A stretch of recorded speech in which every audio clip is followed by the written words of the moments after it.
Hello everyone, welcome to AKSIS. This is Santosh Koka. మనం conquer ప్రిలిమ్స్లో భాగంగా ప్రీవియస్ క్లాస్లో మెజర్స్ ఆఫ్ మనీ సప్లై అనేది డిస్కస్ చేసుకున్నాం విత్ MCQs. సో ఈరోజు ఎకానమీకి సంబంధించి మనం డిస్కస్ చేసుకునే topic banking system in India. Right.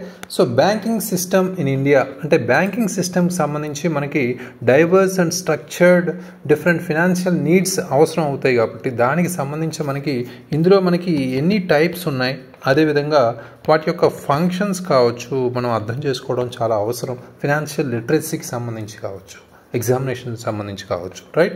So అయితే ఇందులో భాగంగా మనం కీ కాంపోనెంట్స్ ఏ ఉన్నాయి అంటే కొన్ని బ్యాంక్స్ ఉంటాయి, అదేవిధంగా నాన్ బ్యాంకింగ్ ఫినాన్షియల్ కంపెనీస్ కూడా ఉంటాయి. బ్యాంక్ అంటే ఒక గవర్నమెంట్ ఆథరైజ్డ్ ఫినాన్షియల్ ఇన్స్టిట్యూషన్గా మనకి కొన్ని డిపాజిట్స్ కావచ్చు, లోన్స్ కావచ్చు, అదేవిధంగా పేమెంట్ సర్వీసెస్ కావచ్చు ఆఫర్ చేస్తూ ఉంటాయి పబ్లిక్కి. సో అదేవిధంగా కొన్ని లోన్స్ రూపంలో మనీకి డబ్బులు అప్పు రూపంలో కూడా ఇస్తుంటాయి. రైట్. ఈజీ పేమెంట్ అనేది ఫెసిలిటేట్ చేస్తూ ఉంటుంది. విత్డ్రాల్స్ అనేవి చెక్స్ రూపంలో కావచ్చు లేదా డ్రాఫ్ట్స్ రూపంలో కావచ్చు ప్రొవైడ్ చేస్తూ ఉంటుంది. రైట్. సో ఫర్ ఎగ్జాంపుల్ మనకి ఇక్కడ స్టేట్ బ్యాంక్ ఆఫ్ ఇండియాలో మనం కొంత మనీ డిపాజిట్ చేసామనుకోండి, అది మీరు ఎనీ టైం మీరు విత్డ్రా చేసుకోవచ్చు using an ATM or cheque. Right. So అదే SBI కూడా మీరు మనీ ఏదైతే డిపాజిట్ చేశారో ఆ మనీని వేరే వాళ్ళ బిజినెస్కి సంబంధించి కావచ్చు, వేరే ఇండివిజువల్కి సంబంధించి కావచ్చు అప్పుగా కూడా ఇవ్వచ్చు. రైట్. సో ఇది మనకి బ్యాంక్లో జరిగే అంశాలు. అయితే నాన్ బ్యాంకింగ్ ఫినాన్షియల్ కంపెనీస్ అంటే ఏంటి, అదేవిధంగా బ్యాంక్స్కి ఇవి డిఫరెంట్గా ఫంక్షనింగ్ ఎలా చేస్తాయి అనేది ఇక్కడ మనం అర్థం చేసుకోవాలి.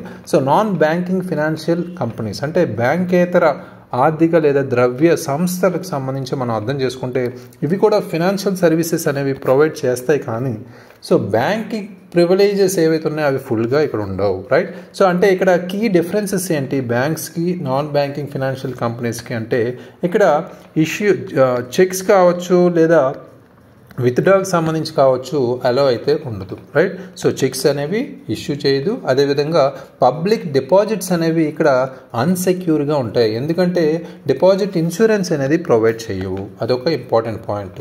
అదేవిధంగా ఇక్కడ అసెట్ ఫైనాన్సింగ్ కావచ్చు, లోన్స్ కావచ్చు, ఇన్వెస్ట్మెంట్కి సంబంధించి కావచ్చు ఇందులో ఇన్వాల్వ్ అయి ఉంటాయి మెయిన్లీగా. ఫర్ ఎగ్జాంపుల్ ఇక్కడ మనం బజాజ్ ఫైనాన్స్ అనేది మనం తీసుకుంటే ఇండియాలో బజాజ్ ఫైనాన్స్ అనేది ఒక నాన్ బ్యాంకింగ్ ఫైనాన్షియల్ కంపెనీ కాబట్టి ఇది పర్సనల్ లోన్స్ ప్రొవైడ్ చేస్తుంది లేదా వెహికల్ లోన్స్ అనేవి ప్రొవైడ్ చేస్తుంది, కానీ ఒక సేవింగ్స్ అకౌంట్ అనేది ఇందులో మనం ఓపెన్ చేయలేం. రైట్.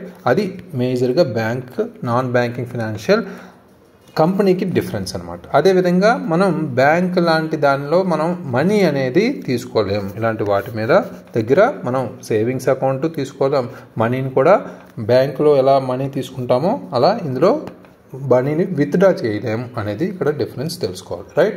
సో నెక్స్ట్ మనకి ఇంపార్టెంట్గా డిఫరెంట్ టైప్స్ ఆఫ్ బ్యాంక్స్ ఏమున్నాయి ఇండియాలో అనేది చూసుకుంటే ఫస్ట్ మనం ఇంపార్టెంట్గా సెంట్రల్ బ్యాంక్ని చెప్పుకోవచ్చు. రిజర్వ్ బ్యాంక్ ఆఫ్ ఇండియా అనేది మనకి సెంట్రల్ బ్యాంక్, కేంద్రీయ బ్యాంక్గా మనకు పనిచేస్తుంది. ఇది ఒక అపెక్స్ బ్యాంక్గా మనం చెప్పుకోవచ్చు. ఇదే బ్యాంక్స్ ఇండియాలో ఉన్న బ్యాంక్స్ అన్నిటినీ రెగ్యులేట్ లేదా నియంత్రణ చేసే బ్యాంక్ అనమాట. రైట్. సో అయితే వీటి యొక్క ఫంక్షన్స్ అనేవి మనం ఇక్కడ అర్థం చేసుకుంటే ముఖ్యంగా కరెన్సీని ఇష్యూ చేస్తుంటుంది, అంటే RBI ప్రింట్ చేస్తుంటుంది కరెన్సీ, అదేవిధంగా మనీని సర్క్యులేట్ చేస్తుంటుంది. అదేవిధంగా మనకి ఇక్కడ వేరే బ్యాంక్స్ని గైడ్ చేస్తుంది. ప్రీవియస్గా మనం మానిటరీ పాలసీ కావచ్చు, మనీ సప్లై గురించి చెప్పేటప్పుడు చెప్పుకున్నాం. బ్యాంకింగ్ పాలసీ సంబంధించి బ్యాంక్స్కి అంటే కమర్షియల్ బ్యాంక్స్కి కొన్ని డైరెక్టివ్స్ గైడ్లైన్స్ రూపంలో గైడ్ చేస్తూ ఉంటుంది. Right. So implementing monetary policies అనేది కూడా ఇంపార్టెంట్ ఫంక్షన్గా చెప్పుకోవచ్చు. ఇక్కడ ముఖ్యంగా అంటే ఇక్కడ ఇన్ఫ్లేషన్ కంట్రోల్ చేయడం కావచ్చు, ఎకనామిక్ స్టెబిలిటీ కావచ్చు, వాటిని ప్రాపర్గా మేనేజ్ చేస్తుంది. అదేవిధంగా ఫినాన్షియల్ సిస్టమ్ ఏదైతే ఉందో దాన్ని సూపర్వైజ్ చేస్తుంది. రైట్. సో ఇక్కడ స్మూత్ బ్యాంకింగ్ ఆపరేషన్స్ అనేది ఉండేలా RBI చూసుకుంటుంది. ఫర్ ఎగ్జాంపుల్ 2016 అందరికీ గుర్తుంటుంది. RBI అనేది డిమానిటైజేషన్ ఇంట్రడ్యూస్ చేసింది బ్లాక్ మనీని నిరోధించడానికి. ఇక్కడ ముఖ్యంగా 500-1000 రూపాయల నోట్లను రద్దు చేయడం కూడా మనం చూసాం. రైట్. Perfect example. నెక్స్ట్ మనం కోఆపరేటివ్ బ్యాంక్స్ అనేది ఇక్కడ అగ్రికల్చర్ కావచ్చు, అదేవిధంగా రూరల్ ఎకానమీ ఎస్పెషల్లీ వాటికి సపోర్ట్ చేయడానికి ఈ కోఆపరేటివ్ బ్యాంక్స్ అనేవి ఉపయోగపడతాయి. అయితే ఇక్కడ కోఆపరేటివ్ బ్యాంక్స్ అనేది స్టేట్ గవర్నమెంట్ రెగ్యులేషన్స్ కింద పనిచేస్తాయి అన్నమాట. అది గుర్తుపెట్టుకోవాలి ఇక్కడ. అదేవిధంగా ఇవి లోన్స్ అనేవి తక్కువ ఇంట్రెస్ట్ రేట్స్తో ప్రొవైడ్ చేస్తుంది, ఎస్పెషల్లీ ఫార్మర్స్ కావచ్చు, అదేవిధంగా రూరల్ బిజినెసెస్ కావచ్చు. రైట్, ఇందులో మనకి 3 టైర్ సిస్టమ్ అనేది ఉంటుంది. టైర్ 1 వచ్చేసరికి స్టేట్ లెవెల్, టైర్ 2 వచ్చేసరికి డిస్ట్రిక్ట్ లెవెల్, టైర్ 3 వచ్చేసరికి మనకి విలేజ్ లెవెల్లో ఉంటుంది. అంటే టైర్ 1లో మనం for example state cooperative banks అనేవి ఉంటాయి. ఇవి ఆర్బీఐ కింద రెగ్యులేట్ అవుతుంటాయి. నాబార్డ్ కావచ్చు, స్టేట్ గవర్నమెంట్ కావచ్చు, ఇవి ఇంక్లూడ్ అయ్యి ఉంటాయి. రైట్, సో టైర్ 2 అయితే డిస్ట్రిక్ట్ లెవెల్లో ఉంటాయి. డిస్ట్రిక్ట్ కోఆపరేటివ్ బ్యాంక్స్ ఏవైతే ఉన్నాయో అవన్నీ ఈ టైర్ 2 లెవెల్లో వస్తాయి. టైర్ 3 విలేజ్ లెవెల్కి వచ్చేసరికి ప్రైమరీ అగ్రికల్చర్ కోఆపరేటివ్ బ్యాంక్స్ అనేవి ఈ టైర్ 3 సిస్టంలోకి వస్తాయి. రైట్, సో ఇక్కడ perfect example of cooperative banks అంటే ఒక ఫార్మర్ మహారాష్ట్రలో ఉన్న ఫార్మర్ కొంత లోన్ మనకి మహారాష్ట్ర స్టేట్ కోఆపరేటివ్ బ్యాంక్ నుంచి తీసుకున్నారనుకోండి. సీడ్స్ కావచ్చు, ఫెర్టిలైజర్స్ కావచ్చు కొనుక్కోవడానికి. దీన్ని మనం పర్ఫెక్ట్ ఎగ్జాంపుల్ కోఆపరేటివ్ బ్యాంక్స్గా మనం చెప్పుకోవచ్చు. Right, so next commercial banks అంటే ఎవ్రీడే మనం బ్యాంకింగ్ నీడ్స్ని మనం తీర్చుకునే బ్యాంక్సే మనం కమర్షియల్ బ్యాంక్గా చెప్పుకోవచ్చు. ఇవి ప్రాఫిట్ పరంగా ఆపరేట్ అవుతూ ఉంటే అన్ని సెక్టర్స్ సంబంధించి చూసుకుంటూ ఉంటాయి. రైట్, ప్రాఫిట్ ఓరియంటెడ్ బ్యాంక్స్గా చెప్పుకోవచ్చు. బోత్ రూరల్ అండ్ అర్బన్ ఏరియాస్లో మనకి వర్క్ అవుతూ ఉంటాయి. అయితే ఇక్కడ wide range of financial services అనేవి ప్రొవైడ్ చేస్తాయి, అవి ఫోకస్ చేయాలి. అయితే ఇందులో ముఖ్యంగా కోఆపరేటివ్ బ్యాంక్లో ముఖ్యంగా డిఫరెంట్ టైప్స్ అయితే ఉన్నాయి. 3 different types of commercial banks. ఇక్కడ పబ్లిక్ సెక్టర్ బ్యాంక్స్ కావచ్చు, అదేవిధంగా మనకి ప్రైవేట్ సెక్టర్ బ్యాంక్స్ కావచ్చు, ఫారెన్ బ్యాంక్స్ కావచ్చు. రైట్, సో అవి ఇక్కడ మనం గుర్తుపెట్టుకోవాలి కమర్షియల్ బ్యాంక్ కేటగిరీస్ సంబంధించి. రైట్, సో ఇక్కడ మెజారిటీ అనేది అంటే ఇక్కడ పబ్లిక్ సెక్టర్ బ్యాంక్స్ అంటే మెజారిటీ ఇక్కడ గవర్నమెంట్ ఓన్డ్గానే ఉంటుంది. ఇక్కడ ఫర్ ఎగ్జాంపుల్ ఇక్కడ మనం ఎస్బీఐ లేదా పంజాబ్ నేషనల్ బ్యాంక్ కావచ్చు, ఇవి మనం పర్ఫెక్ట్ ఎగ్జాంపుల్స్గా పబ్లిక్ సెక్టర్ బ్యాంక్స్గా చెప్పుకోవచ్చు. ప్రైవేట్ సెక్టర్ బ్యాంక్స్ వచ్చేసరికి మెజారిటీ స్టేక్స్ అనేవి ఓన్డ్ బై ప్రైవేట్ కంపెనీస్ ఉంటాయి. ఇక్కడ ముఖ్యంగా ఇక్కడ ఎగ్జాంపుల్ చెప్పుకుంటే హెచ్డిఎఫ్సి బ్యాంక్ కావచ్చు, మనకి ఐసిఐసిఐ బ్యాంక్ కావచ్చు, ఇవన్నీ మనం perfect example of private sector banks. Right, foreign banks అంటే ఏంటి? హెడ్ క్వార్టర్స్ అనేవి ఫారెన్ కంట్రీస్లో ఉంటాయి, కానీ ఆ ఆపరేషన్ అనేది ఇండియాలో జరుగుతుంది. ఫర్ ఎగ్జాంపుల్ మనకున్న హెచ్ఎస్బిసి, అదేవిధంగా సిటీ బ్యాంక్ లాంటి బ్యాంక్స్ అనేవి ఫారెన్ బ్యాంక్స్గా ఎగ్జాంపుల్ చెప్పుకోవచ్చు. రైట్, ఫర్ ఎగ్జాంపుల్ మీరు ఒక కార్ లోన్ హెచ్డిఎఫ్సి బ్యాంక్ నుంచి తీసుకున్నారనుకోండి, మీరు కంపల్సరీ విత్ ఇంట్రెస్ట్ మీరు రీపే చేయాల్సి ఉంటుంది. రైట్, సో ఇవన్నీ కమర్షియల్ బ్యాంక్ కింద మనం తీసుకోవచ్చు. రైట్, సో నెక్స్ట్ మనకి ఇంపార్టెంట్గా రీజనల్ రూరల్ బ్యాంక్స్ అంటే ఆర్ఆర్బీస్ అని పిలుస్తాం. ఇవి రూరల్ ఎకానమీని స్ట్రెంథెన్ చేసే విధంగా మనకు ఉపయోగపడతాయి. ఇవి 1975లో ఎస్టాబ్లిష్ చేయబడ్డాయి. ఫినాన్షియల్ సర్వీసెస్ అనేవి రూరల్ ఏరియాస్లో ప్రొవైడ్ చేయడానికి మేజర్గా ఇవి తీసుకొచ్చాం. అయితే ఇవి సెంట్రల్ గవర్నమెంట్ కావచ్చు, అదేవిధంగా స్టేట్ గవర్నమెంట్ కావచ్చు, ఒక స్పాన్సరింగ్ కమర్షియల్ బ్యాంక్ ఏదైతే ఉందో వీటి నిష్పత్తిలో మనకి జాయింట్లీ ఓన్డ్గా ఉంటాయి. ఇవి ఫర్ ఎగ్జాంపుల్ మనకి సెంట్రల్ గవర్నమెంట్ 50%, అదేవిధంగా state government 15%, sponsoring commercial bank అయితే 30%. ఇలా మనకి ఈ నిష్పత్తిలో ఇక్కడ ఓనింగ్ అనేది ఉంటుంది. రైట్, సో బట్ ఇక్కడ బ్రాంచెస్ అనేవి మోర్ దాన్ 3 డిస్ట్రిక్ట్స్ కన్నా ఎక్కువ బ్రాంచెస్ అనేవి ఓపెన్ చేయడానికి కుదరదు. రైట్, ఫర్ ఎగ్జాంపుల్ దీనికి రీజనల్ రూరల్ బ్యాంక్కి ప్రథమ బ్యాంక్ అనేది పర్ఫెక్ట్ ఎగ్జాంపుల్గా చెప్పుకోవచ్చు. ఇది ఒక వన్ ఆఫ్ ద ఫస్ట్ ఆర్ఆర్బీస్గా చెప్పుకోవచ్చు. క్రాప్ లోన్స్ అనేవి ఫార్మర్స్కి తక్కువ ఇంట్రెస్ట్ రేట్స్లో ప్రొవైడ్ చేసింది. రైట్, సో నెక్స్ట్ మనకి లోకల్ ఏరియా బ్యాంక్స్ LABs అంటాం. ఇవి 1996 నుంచి ఎస్టాబ్లిష్ అయ్యాయి. అయితే ఇక్కడ బ్యాంకింగ్ సర్వీసెస్ అనేవి లిమిటెడ్ జోగ్రఫికల్ ఏరియాస్లో ప్రొవైడ్ చేసినవి లోకల్ ఏరియా బ్యాంక్స్గా పిలుస్తాం. రైట్, సో ఇవి కంపెనీస్ యాక్ట్ 1956 కింద ఆపరేట్ చేయబడతాయి, రిజిస్టర్ అయ్యి ఉంటాయి.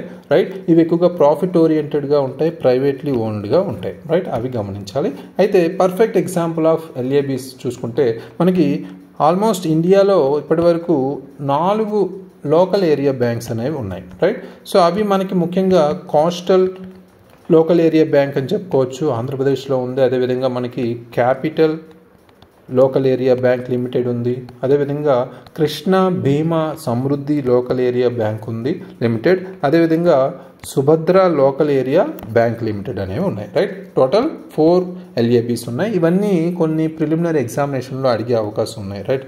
రూరల్ ఏరియా, రూరల్ బ్యాంక్స్ లాంటివి సంబంధించి ఈ రేషియో రిలేటెడ్గా కావచ్చు, నాట్ మోర్ దాన్ 3 డిస్ట్రిక్ట్స్లో మనకి బ్రాంచెస్ ఉండకూడదనే రూళ్ళు, ఇలాంటివన్నీ మనకి అడిగే అవకాశం ఉంటే వాటి మీద ఫోకస్ చేయాలి, రైట్. సో నెక్స్ట్ మనకి స్పెషలైజ్డ్ బ్యాంక్స్ అంటే కొన్ని స్పెసిఫిక్ నీడ్స్కి సంబంధించి మనకి ఉపయోగించుకుంటాం. ఫర్ ఎగ్జాంపుల్ మనకి small industries development bank of India, సిడ్బీని మనం ఇక్కడ కొంత స్మాల్ స్కేల్ ఇండస్ట్రీస్ ఎవరైతే ఉన్నాయో వాటికి లోన్స్ ప్రొవైడ్ చేసే విధంగా ఉపయోగపడతాయి. Financial assistance to small scale industries, right. For example ఇంకొక కేటగిరీ ఏంటంటే స్పెషలైజ్డ్ బ్యాంక్స్లో export and import bank of India, EXIM బ్యాంక్గా పిలుస్తాం. ఇవి బిజినెసెస్ ఏవైతే ఉన్నాయో ఇంటర్నేషనల్ ట్రేడ్కి సంబంధించి హెల్ప్ అవుతాయి, right. Financial assistance for international trade, very important. Next మనకి వెరీ ఇంపార్టెంట్గా national bank for agricultural and rural development, NABARD గురించి మనం చెప్పుకోవచ్చు. ఇది ముఖ్యంగా రూరల్ అండ్ అగ్రికల్చరల్ డెవలప్మెంట్ మీద ఫోకస్ చేస్తుంది, రైట్.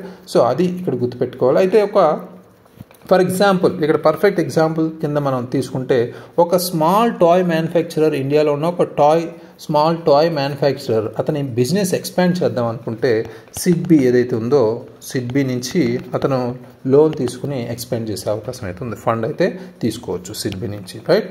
సో నెక్స్ట్ ఇంపార్టెంట్ మనకి స్మాల్ ఫైనాన్స్ బ్యాంక్స్, రైట్. ఇక్కడ స్మాల్ బిజినెసెస్ ఏవైతే ఉన్నాయో వాటికి ఉపయోగపడేలా స్మాల్ ఫైనాన్స్ బ్యాంక్స్కి మనం తీసుకోవచ్చు. అయితే ఇక్కడ small farmers, micro industries, unorganised sector సంబంధించి లోన్స్ అయితే ప్రొవైడ్ చేస్తున్నాయి ఈ స్మాల్ ఫైనాన్స్ బ్యాంక్స్ అనేవి. ఇవి RBI రెగ్యులేటెడ్గా ఉంటాయి, right. Regulated by RBI, very important. అయితే పర్ఫెక్ట్ ఎగ్జాంపుల్ ఏంటంటే ఉజ్జీవన్ స్మాల్ ఫైనాన్స్ బ్యాంక్ అనేది స్మాల్ షాప్ కీపర్స్ కావచ్చు, ఎవరైతే వాళ్ళకి బిగ్ కమర్షియల్ బ్యాంక్స్ యాక్సెసిబిలిటీ ఉండదో వాళ్ళకి లోన్స్ అనేవి ప్రొవైడ్ చేస్తుంది, రైట్. సో ఇలాంటి ఎగ్జాంపుల్స్ అనేవి మనకి ఇంపార్టెంట్. నెక్స్ట్ ఇంపార్టెంట్ మనకి డిజిటల్ బ్యాంకింగ్ యూనిట్స్, DBUs అంటాం. ఇవి ఆన్లైన్ బ్యాంకింగ్ సర్వీస్గా మనకి ఉపయోగపడతాయి. ఇవి సెల్ఫ్ సర్వీస్ బ్యాంకింగ్ అనేది 24/7 మనకి ఉపయోగంగా ఉంటుంది. అదేవిధంగా క్యాష్లెస్ ట్రాన్సాక్షన్స్ కూడా మనకి అందుబాటులో ఉంటాయి. దాంతోపాటు మనకి across all states or union టెరిటరీస్లో మనకి ఎస్టాబ్లిష్ చేసి ఉన్నాయి, రైట్. పర్ఫెక్ట్ ఎగ్జాంపుల్ మనకి ఎయిర్టెల్ పేమెంట్స్ బ్యాంక్ అనేది మనకి కస్టమర్స్కి ఒక అకౌంట్ ఓపెన్ చేయడానికి, అదేవిధంగా కొన్ని ట్రాన్సాక్షన్ డిజిటల్గా వితౌట్ ఫిజికల్ బ్రాంచ్ అనేది మనం విజిట్ చేయకుండా మనం ఇక్కడ డిజిటల్గా మనం ట్రాన్సాక్షన్స్ అనేవి తీసుకోవచ్చు, అకౌంట్ ఓపెన్ చేసుకోవచ్చు, రైట్. ఎయిర్టెల్ పేమెంట్స్ బ్యాంక్ లాంటి వాటికి, right. Digital banking units very important. Next మనకి పేమెంట్స్ బ్యాంక్స్, ఇక్కడ బ్యాంకింగ్ విత్ లిమిటేషన్స్గా మనం చెప్పుకోవచ్చు. అంటే బ్యాంకింగ్లో కొన్ని లిమిటేషన్స్ ఉంటాయి, వాటిని పేమెంట్స్ బ్యాంక్స్ అంటాం. అంటే ఇవి లోన్స్ అనేవి ఇష్యూ చేయలేవు, క్రెడిట్ కార్డ్స్ లాంటివి ఇష్యూ చేయలేవు, right. So for example can accept deposits, అంటే 1 lakh వరకు వాళ్ళు డిపాజిట్స్ అనేవి యాక్సెప్ట్ చేయొచ్చు, రైట్. సో డిమాండ్ డిపాజిట్స్ లాంటివి. అదేవిధంగా మొబైల్ పేమెంట్స్ కావచ్చు, ఫండ్ ట్రాన్స్ఫర్స్ కావచ్చు, డెబిట్ కార్డ్స్ కావచ్చు, ATM సర్వీసెస్ కావచ్చు, ఇలాంటివన్నీ వాళ్ళు ఫెసిలిటేట్ చేయొచ్చు, రైట్. ఫర్ ఎగ్జాంపుల్ మనకి ఇక్కడ పేటిఎం లాంటివి, ఇక్కడ పేటిఎం పేమెంట్స్ బ్యాంక్ ఏదైతే ఉందో వాటికి సంబంధించి మనం మనీ డిపాజిట్ చేసుకోవచ్చు, బిల్స్ పే చేయొచ్చు, అదేవిధంగా ఫండ్స్ని ట్రాన్స్ఫర్ చేయొచ్చు. కానీ ఇందులో మనం లోన్ తీసుకోలేము, రైట్. అవి ఇక్కడ గమనించాలి, రైట్. సో ఫైనల్గా మనం టోటల్గా మనకి బ్యాంకింగ్ సిస్టమ్ సమ్మరీ ఒక్కసారి మనం రీక్యాప్ చేసుకుంటే, సెంట్రల్ బ్యాంక్ అనేది రెగ్యులేషన్గా మనం అన్ని బ్యాంక్స్కి రెగ్యులేషన్గా ఉంటుంది. RBIని మనం కోఆపరేటివ్ బ్యాంక్స్కి వచ్చేసరికి రూరల్ డెవలప్మెంట్లో మహారాష్ట్ర స్టేట్ కోఆపరేటివ్ బ్యాంక్ ఏదైతే ఉందో ఎగ్జాంపుల్గా చెప్పుకోవచ్చు. కమర్షియల్ బ్యాంక్స్ వచ్చేసరికి ప్రాఫిట్ ఓరియంటెడ్ బ్యాంకింగ్ సిస్టమ్గా SBI, HDFC, ICICI లాంటి బ్యాంక్స్. రీజనల్ రూరల్ బ్యాంక్స్ అనేవి రూరల్ బ్యాంకింగ్కి యూజ్ అవుతుంది. Prathama bank perfect example. Local area బ్యాంక్స్కి వచ్చేసరికి లోకల్ బ్యాంకింగ్ చూసుకుంటే, అంటే స్పెసిఫిక్ జోగ్రఫికల్ ఏరియాని మనం టార్గెట్ చేసుకుంటూ కోస్టల్ LAB అనేది, క్యాపిటల్ LAB అనేవి ఉన్నాయి.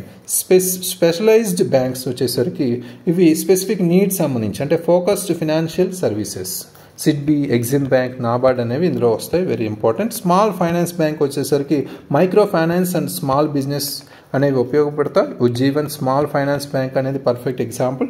డిజిటల్ బ్యాంకింగ్ యూనిట్స్ అనేవి ఇక్కడికి వచ్చేసరికి డిజిటల్ బ్యాంకింగ్ హబ్స్గా మనకు ఉపయోగపడతాయి. ఎయిర్టెల్ పేమెంట్స్ బ్యాంక్ అనేది పర్ఫెక్ట్ ఎగ్జాంపుల్గా చెప్పుకోవచ్చు. పేమెంట్స్ బ్యాంక్స్ అనేది ఇక్కడ లిమిటెడ్ బ్యాంకింగ్ సర్వీసెస్ని ఉపయోగిస్తాం. పేటిఎం పర్ఫెక్ట్ ఎగ్జాంపుల్గా మనం చెప్పుకోవచ్చు.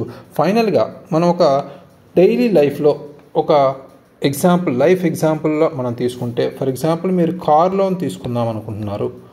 అయితే ఎక్కడికి వెళ్తారు? కమర్షియల్ బ్యాంక్కి, ఫర్ ఎగ్జాంపుల్ హెచ్డిఎఫ్సి లాంటి కమర్షియల్ బ్యాంక్కి వెళ్ళి తీసుకుంటారు, రైట్? సో ఫర్ ఎగ్జాంపుల్ మీరు ఒక ఫార్మరు, మీకు క్రాప్ లోన్ కావాలి, రైట్? క్రాప్ లోన్ కావాలంటే కోఆపరేటివ్ బ్యాంక్కి అప్రోచ్ అవుతారు, రైట్? సో ఫర్ ఎగ్జాంపుల్ మీరు మనీ డిపాజిట్ చేద్దాం అనుకున్నారు డిజిటల్ అకౌంట్లో, దెన్ మీరు గో టు పేటిఎం పేమెంట్స్ బ్యాంక్కి అప్రోచ్ అవుతారు. నెక్స్ట్ మనకి స్మాల్ స్టార్టప్ అనేది, మీరు ఒక బిజినెస్ లోన్ కోసం స్టార్ట్ చేయడానికి మీరు ఒక బిజినెస్ లోన్ అయితే కావాలి. అప్పుడు ఏం చేస్తారు? మీరు అప్లై టు సిడ్బీకి అప్లై చేస్తారు, రైట్? సో ఇలా మనకి ప్రాక్టికల్గా మనం ఉపయోగించుకోవచ్చు. Very very important. So please revise it. Thank you very much. All the very best.